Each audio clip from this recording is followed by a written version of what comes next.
മന്നവർ മൂവരും ദാവീദിൻ സുതനേ, മന്നവർ മൂവരും ദാവീദിൻ സുതനേ, കണ്ടു വണങ്ങിടുവാൻ അവർ കാഴ്ചയുമായി വന്നു, കണ്ടു വണങ്ങിടുവാൻ അവർ കാഴ്ചയുമായി വന്നു. ദേവാധിദേവന്റെ തിരുസന്നിധിയിൽ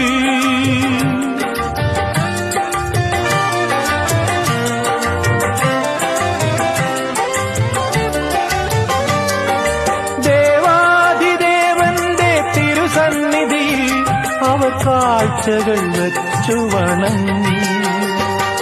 യഹൂദിയായിലെ ഒരു ഗ്രാമത്തിൽ ഒരു ധനുമാസത്തിൻ കുളിരും രാവിൽ രാപാർത്തിരുന്നു രജപാലകർ.